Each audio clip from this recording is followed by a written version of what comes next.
sobre regeneração, restituição, reconstrução, perdão, reconciliação, ressurreição.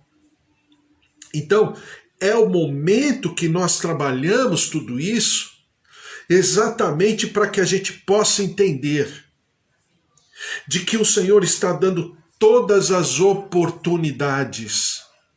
Vou repetir, o Senhor está dando todas as oportunidades. Até esse momento que eu estou com você aqui agora.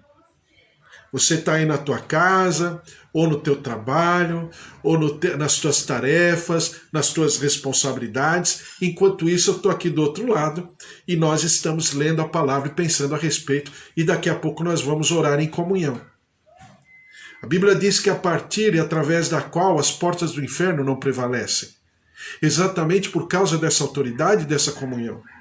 Mas exige de nós também uma seriedade, uma responsabilidade sobre tudo isso que nós estamos vivendo.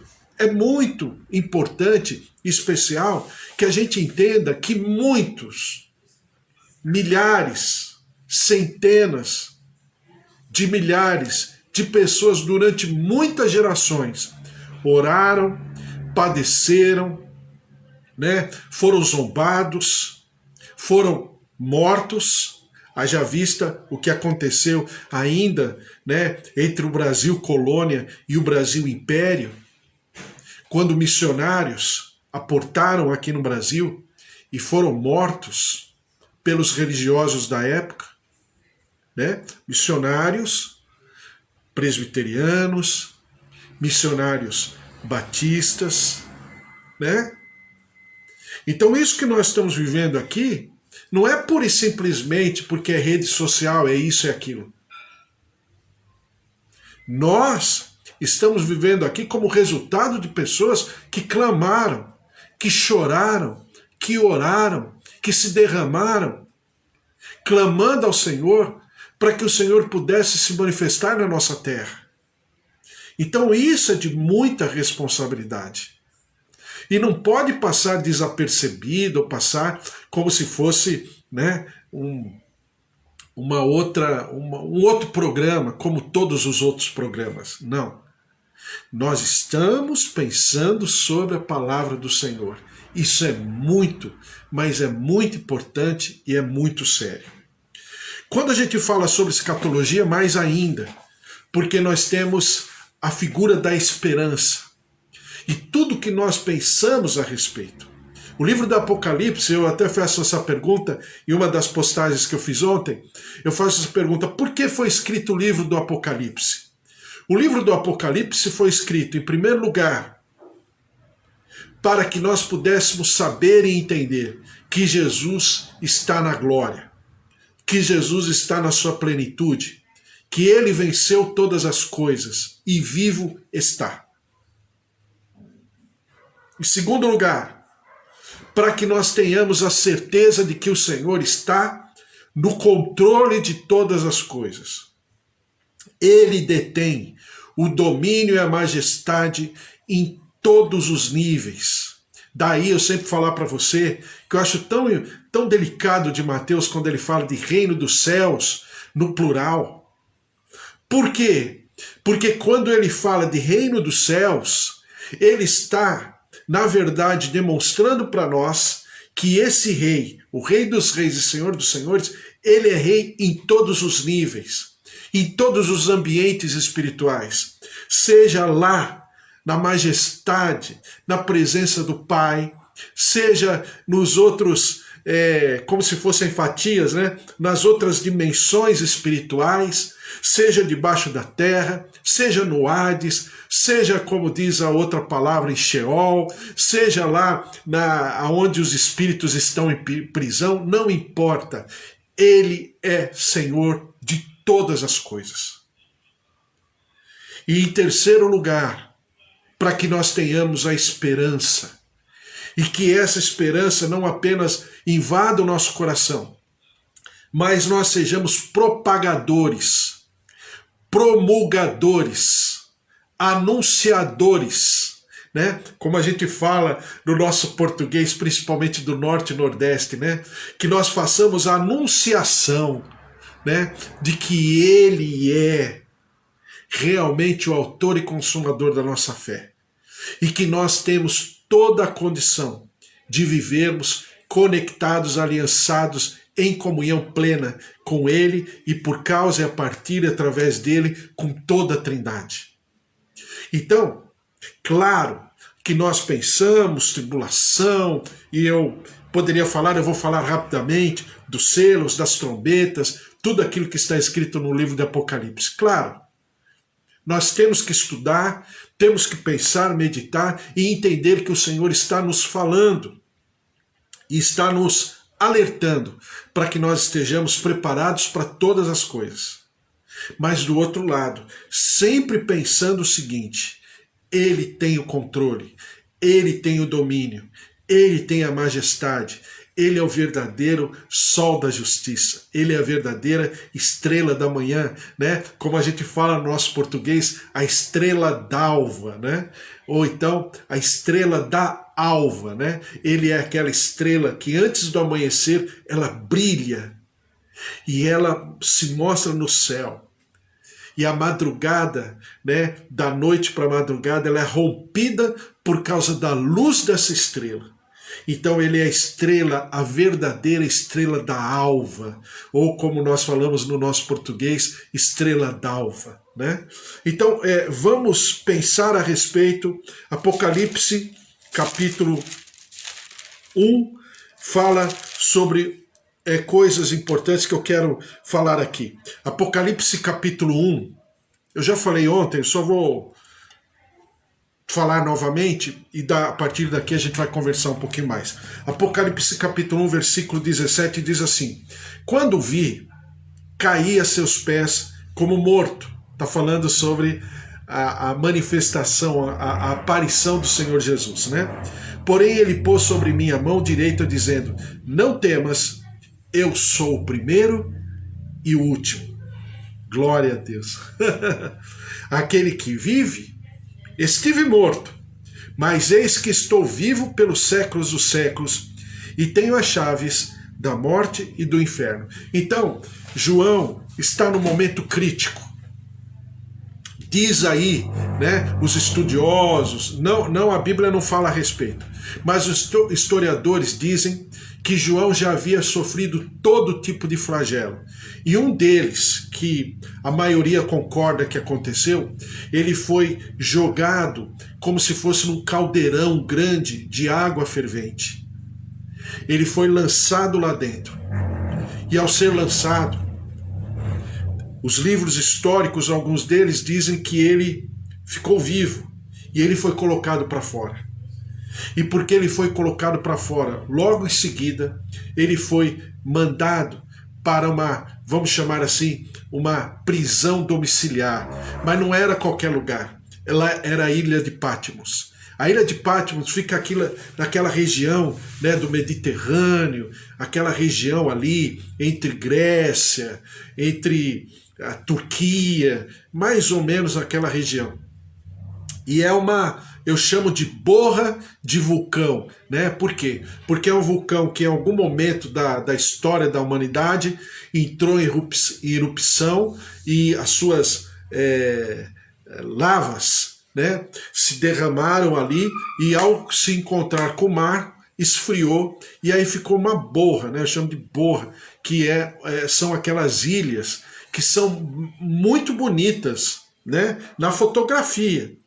Mas são ilhas, entre aspas, são terras mortas, né? Por causa exatamente dessa situação. Então, ele foi colocado numa ilha chamada Ilha de Patmos, exatamente com essa característica. Era uma ilha de 16, mais ou menos 16 quilômetros quadrados de território, e ali ele ficou, né, por algum tempo.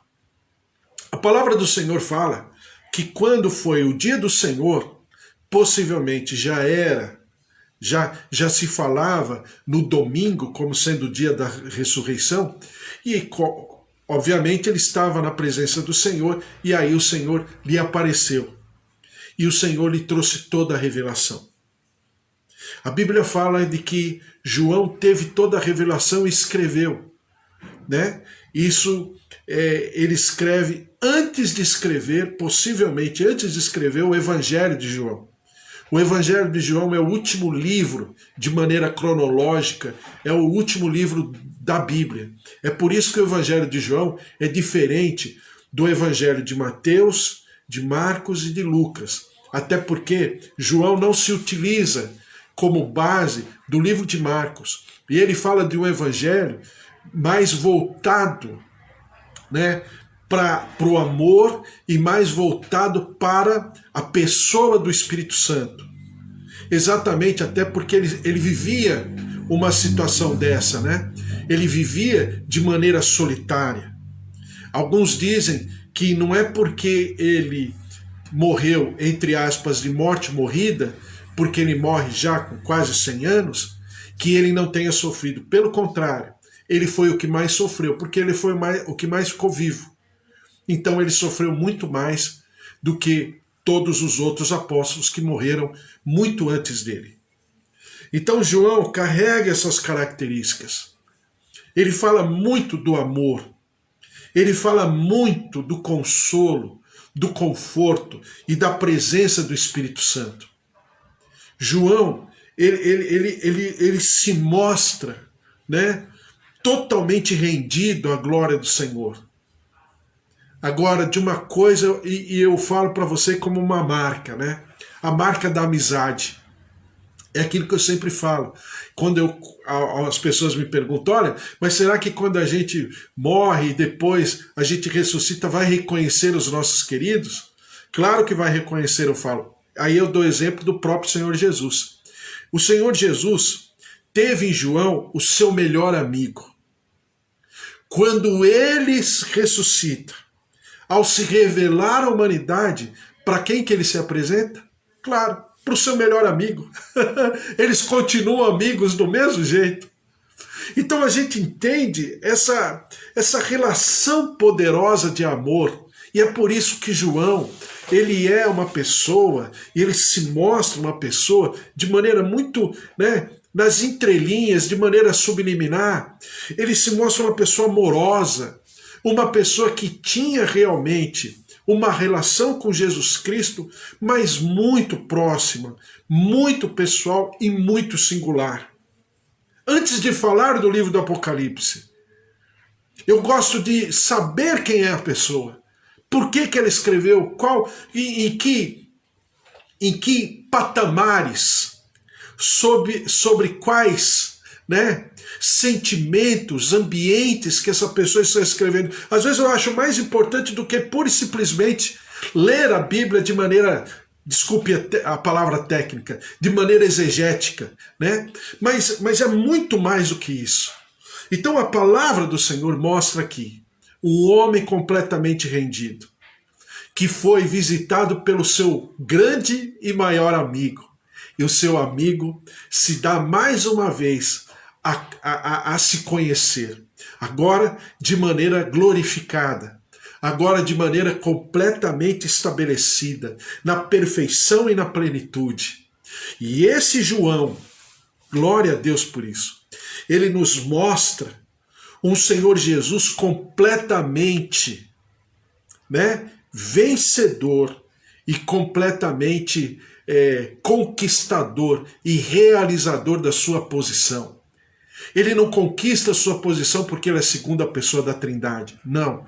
Mas ele conquista a sua posição porque ele é o homem perfeito. Ele é aquele que deveria vir.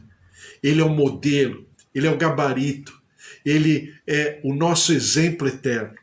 Então João declara e mostra isso muito claramente. Acima de toda simbologia que existe demais no Apocalipse.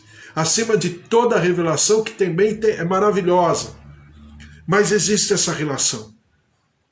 E eu falo para você que essa relação, ela precisa estar à flor da nossa pele. O Senhor Jesus, ele precisa ser para nós Agora você vai entender exatamente aquilo que ele foi para João. O seu amigo, o seu consolador, o seu, revitalizador, o seu alimento, o seu porto seguro. Não importa que ele havia passado pelo caldeirão de água fervendo, que deve ter ficado com várias marcas na pele. Alguns dizem que João era carregado no final da sua vida, ele não conseguia permanecer de pé, de tanto que ele havia sofrido. Alguns dizem que ele era levado no colo de um lado para o outro, exatamente por causa dos flagelos. Alguns dizem que ele tinha sua pele toda alterada, a sua estrutura óssea toda comprometida. Mas ele permaneceu firme. E ele trouxe essa preciosidade que é o livro do Apocalipse. Então, ele diz aqui no versículo 19: escreve, pois, as coisas que viste, as que são e as que hão de acontecer depois destas. Ou seja, aqui está a síntese de todo o Apocalipse. As coisas que viste, as que são, as que estavam acontecendo naquele momento, mas também as que hão de acontecer depois destas. A palavra do Senhor diz assim, e eu vou pular o capítulo 2 e o capítulo 3, que falam sobre as 7 igrejas, e depois em outro momento a gente lê a respeito, E diz aqui no capítulo 4, depois destas coisas olhei, e eis não somente uma porta aberta no céu, como também a primeira voz que ouvi, como de trombeta, ao falar comigo, dizendo: sobe para aqui, e te mostrarei o que deve acontecer depois destas coisas. Então, toda a linha de raciocínio escatológica, ela começa assim, de maneira efetiva, didática, técnica, a partir do capítulo 4. Então, no capítulo 4, e veja a delicadeza do Senhor Jesus. É por isso que o livro de Apocalipse é tão importante nesse aspecto. Aliás, é o único livro na Bíblia que diz que se você ler, você será abençoado só por você se propor a ler e tentar, descobrir toda a vontade do Senhor. Só por isso você já leva no bojo da tua vida uma bênção. Então o livro do Apocalipse é riquíssimo e é maravilhoso. Então a palavra do Senhor mostra que ele convida, ele chama João para ver. João vem ver das coisas que irão acontecer. Então é a preocupação de Jesus que João escreva tudo, documente tudo, para que pudesse chegar até nós. Então, a questão da revelação não é uma coisa que uma pessoa quis. Não. É o próprio Senhor Jesus que o chamou para contemplar, para ver, para experimentar, para expressar a posteriori tudo aquilo que ele havia visto. Então, o livro do Apocalipse, ele tem esse projeto, esse plano de Deus, para que nós saibamos de tudo, claro, aquilo que interessa. O que não interessa, Deus não vai falar mesmo, porque ele não quer falar e pronto. Mas tem coisa que interessa a Deus para que nós saibamos. Ele diz aqui: sobe para aqui e te mostrarei o que deve acontecer depois dessas coisas. E imediatamente eu me achei em espírito, e eis armado no céu um trono, e no trono alguém sentado, e esse que se acha sentado é semelhante no aspecto à pedra de jaspe e de sardônio, e ao redor do trono há um arco-íris semelhante no aspecto à esmeralda. Ao redor do trono há também 24 tronos, E apresentados neles 24 anciãos vestidos de branco.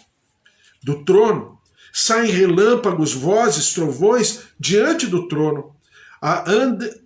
Ardem 7 tochas de fogo, que são os 7 Espíritos de Deus. Há diante do trono como que um mar de vidro semelhante ao cristal, e também no meio do trono e à volta do trono, 4 seres viventes, cheios de olhos por diante e por detrás.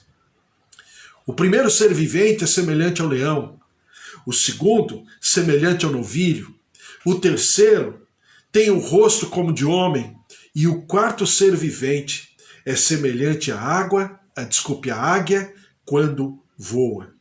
E os 4 seres viventes, tendo cada um deles respectivamente 6 asas, estão cheios de olhos ao redor, e por dentro não tem descanso nem de dia nem de noite, proclamando: Santo, Santo, Santo é o Senhor Deus, o Todo-Poderoso, aquele que era, que é e que há de vir. Glória a Deus. Esse é o nosso Senhor. A gente vai falar um pouquinho mais. Não vamos entrar em todo o livro do Apocalipse, mas alguns textos, só para a gente entender, depois a gente caminhar para um outro tema que diz mais a respeito da grande tribulação. Vamos orar, vamos colocar tudo diante do Senhor, porque esse é o nosso Deus, a preocupação dele, toda a sua delicadeza em fazer com que nós entendamos que ele está no controle. O livro do Apocalipse é, para nós nos dias de hoje, necessário para sabermos que ele está no controle. Ele tem todo o domínio e toda a majestade.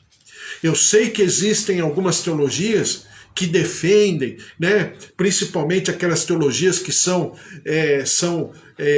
vamos chamar assim, inspiradas pelo humanismo, pelo existencialismo, pelo liberalismo, né, pelo antropocentrismo. Essas teologias, elas colocam Deus de uma maneira que eu acho muito perigoso. Por quê? Porque, segundo essa linha de raciocínio, Deus vai agir? Vai. Mas eu tenho que fazer a minha parte. Está correto isso? Tá. Claro. Existem coisas, eu sempre falo, a ação de Deus na nossa vida é a 4 mãos. O milagre é feito a 4 mãos. De um lado, as mãos divinas, e do outro, as mãos humanas. Sempre assim. Lógico. Mas as pessoas, quando dizem isso, elas carregam um pouquinho mais no comentário, quando dizem que a gente tem que fazer tudo aquilo, a nossa parte, que o mundo, a existência e tal. Então a impressão que dá é que Deus está meio na paralela, assim, meio distante da minha vida, e eu tenho que resolver a minha vida, decidir a minha vida, trabalhar a minha vida e tudo mais. E Deus, aí fica difícil de Deus entrar.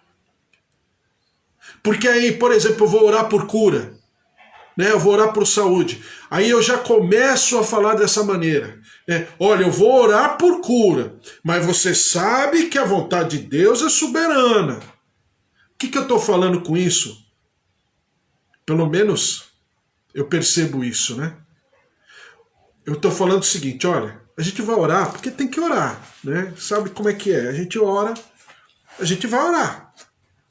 Agora, você sabe que, né? Tipo assim, eu já começo a me justificar. Não, eu vou orar.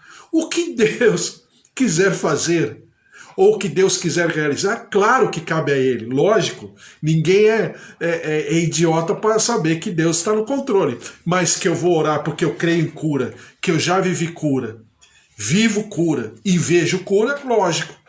Agora, isso é de cada um. A única coisa que eu falo para você é que você precisa tomar cuidado para que Deus não fique tão distante, sabe? E aí, tudo que está escrito na palavra de Deus, uma boa parte é lenda. Fica folclórico. Fica uma historinha muito bonita para conhecer, mas não tem nada, nenhuma ação sobre a minha vida. Por quê? Porque Deus está distante. Esse Deus que está aqui está muito distante da minha vida, do meu cotidiano e das minhas contingências. Então, é perigoso. Então, o livro do Apocalipse, ele diz respeito de um Deus que está no domínio de todas as coisas. De um Deus que escreve lá no Salmo 139, do versículo 14 em diante: eu tenho nas minhas mãos o livro e eu escrevi todos os teus dias no meu livro. É esse Deus